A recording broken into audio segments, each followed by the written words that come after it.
Hey everybody, it is a windy one today, God, and I've got to go to Portsmouth, which is in that direction, the direction it's coming from. So this should be fun. I am on the Vendetta still. I have given it a bit of a clean because I have been getting it very muddy recently. Not green laning, you know, just riding. Anyway, this morning on Twitter I had a quick back and forth with Paddy Outback because he was talking about how he's an adult now that he's got an ironing board and a fridge. And I was like, I don't think owning these items is what makes you an adult. It's what you choose to do with them. I expect to see you surfing on that board and freezing people's keys in ice.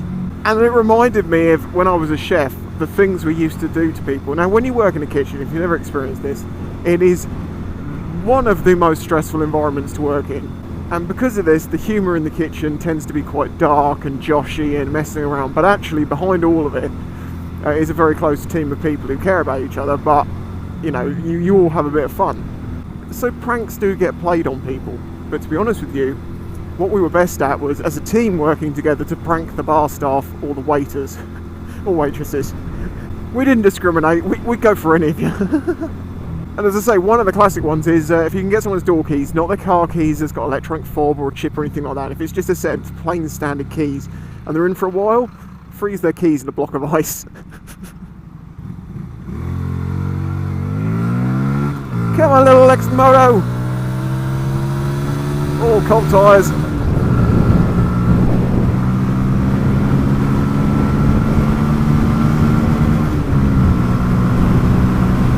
$60.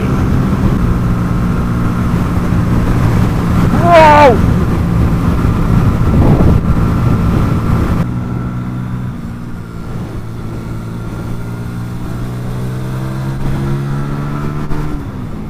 There we go. So, other pranks we played on people.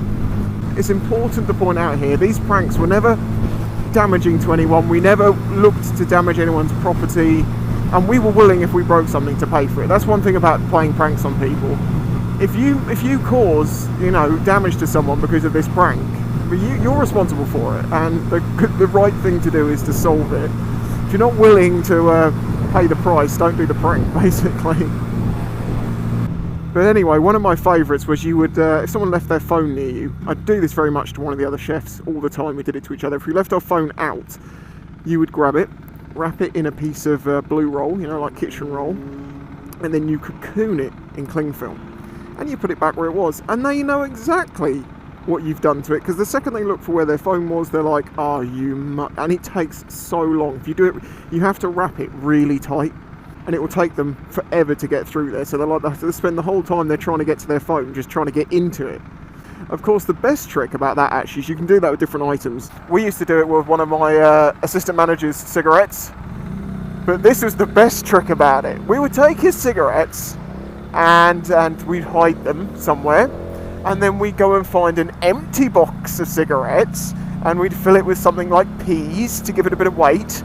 Then you would wrap that up in cling film. You would then wrap that in blue roll. You then wrap that in cling film again, and then you tape it to the side of a box of 1,000 sachets of tomato ketchup. You then place another box of 1,000 sachets of tomato ketchup on the other side of it, and then you take that all together and then you wrap that in cling film. Of course, the joke being they then spend 10 minutes trying to get to their cigarettes, only to find out that it's actually a box of peas and their cigarettes are on the side over there the whole time. That's the best trick with the wrapping stuff up thing, is when you don't actually wrap it up, but you make them believe that you did, because then there's no risk to their item whatsoever.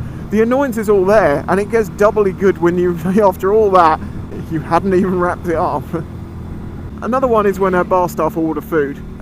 You could, of course, just cook their food and not be a dick, but that's no fun. So what I used to do is I would cook their food anyway and get it, and I'd make it super nice, and they knew I would do this. But then I'd make a mini version. Like if people ordered a jacket potato with cheese and beans, I would give them a baby potato with 1 bean and 1 cheese. I'm like, it's what you ordered, man. I'm coming back to Worth because I need more nuts. I have made more of my TIG welded nuts, and I'm looking at what else they've got on here. I might experiment making some different things on similar grounds. But yeah, if you want a version of Spicy's nuts, a miniature version to keep on your keys, have a look at my Etsy store. And as for where my actual nuts are, still no one knows. It is a mystery. Quick insert, because as you may know I was 34 on the 10th of December and I got sent a couple of things and these say open on camera, so I will open on camera. Beef. So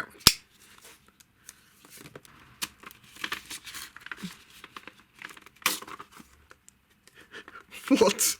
He did say I've got you a funny card. It's a lovely card, thank you. Dear Spicy, have a lovely day. Hope you have a great day. From Craig, P.S. Hope the game made it safely. The game did indeed make it safely. That being the Dakar game, Dakar 18. I have tried it out. It's interesting, but I got lost in the desert and I got angry.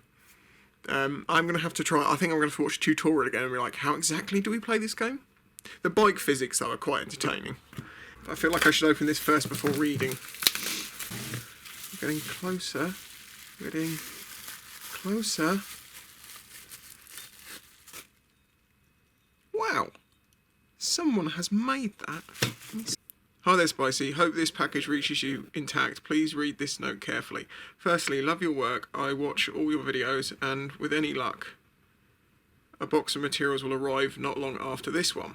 I know you're slowing down with the metalworks, but I'd like to help. Yeah, I'm slowing down, but I'm not stopping. If anything, it's like I am going to pick it back up, and it's more like a time of contemplation of what I'm going to do next. And it's also a time to like restock on things like, you know, all the materials and stuff that I need, and the clock mechanisms and all that. It all costs money, and I have to need to restock all that, and then I've got all the things I need to make clocks. Anyway, let's continue. I was sorry to hear in one of your latest unboxing mail time videos that we share the same fate. I hope it's not true. I'm not sure what it's referring to. The flower is for Reno. Oh, she's going to love it. It's a prototype from a batch I made, as I'm also a metal artist. Thought not as successful as yourself.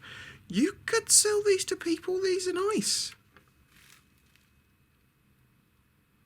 I like them. It's nicely coloured and everything. Thank you for the calendar, it brightens up my workshop brilliantly. And thank you for the years of entertainment and inspiration. Cheers and good luck. 4658. Okay. I will give this to Reno from you in just a moment. I think she'll really like it. Whoever you are, 4658, thank you very much. As I say, I will give this to Reno in just a moment. And thank you for whatever you're sending me that hasn't arrived yet, but I do very much appreciate it. Right, on with the video.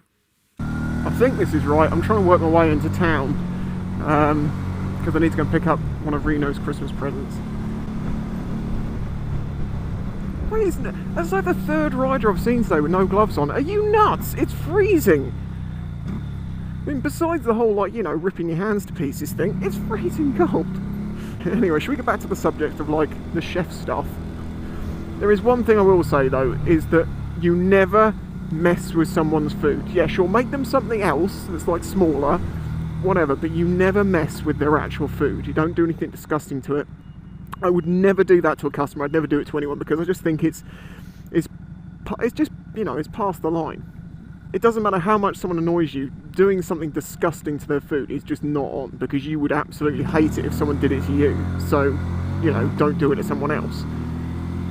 Now, we'll point out here, you might be like, hey Spicy, you sound like you're a bit of an arsehole when you were a chef. No, it's just what chefing's like, but I was always kind to people. They knew it was always a joke. Like, if I made them mini food, they just ended up getting extra food. And I'm not going to pick on someone if it really is hurting their feelings. Although I did once actually kind of get in a little bit of trouble. Well, I didn't get in trouble because they admitted he was overreacting, but it was a guy who was a washer up and he was being really slow, and I was taking all the stuff over at the end of the night. And I was holding a knife and I was just like jokingly went, if you don't get this washing up done soon, sonny, I'm going to chop your ruddy ears off, or something like that. And it was obviously a joke. Well, he thought I was being serious and went and complained to my manager and was like, he just threatened to cut my ears off. He just threatened to cut my ears off. And I went back in there and was like, dude, did you think I was actually being serious? I'm not going to chop your ears off for being slow at washing up, but it would be nice if you were faster at it. Yeah, well, where I come from, people don't mess around about stuff like that. Where the hell do you come from?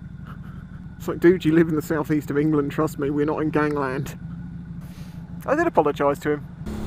And following on from that, we left him alone. We didn't really make any jokes towards him, at him. We just, you know, just talked to him as an employee, as it were, asked him how he was and was friendly enough, and that's that. But I do sometimes wonder if he was You know, because he ended up not getting included in many of the jokes after that. And, you know, people love jokes when it's someone else who's at the end of it, but when it's you, people kick off, and it's like, well, no, that's the thing.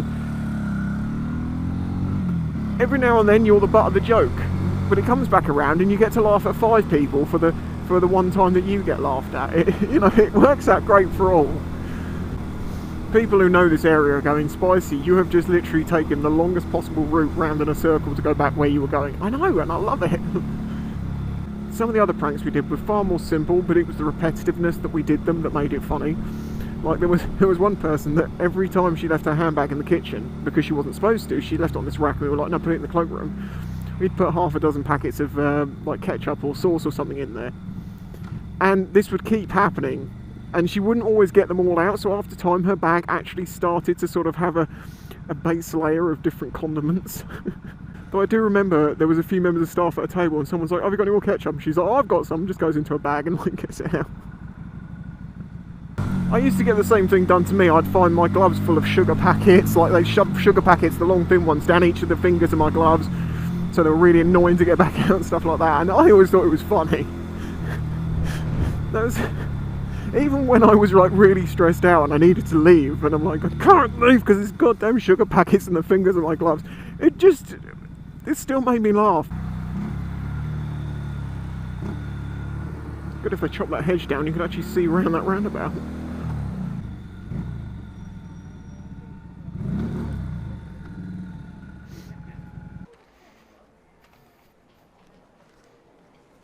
Do you remember the last time I came into Portsmouth? The shops were closed. This time, the shop's not even open anymore. It's not there. The one I wanted to go to. For God's sake. I'm now going to go to Chichester. I've got to get this done today. I need to get Reno's present today, so I'm now going to take the Vendetta all the way up the A27 into Chichester. So I'm going to end this video here.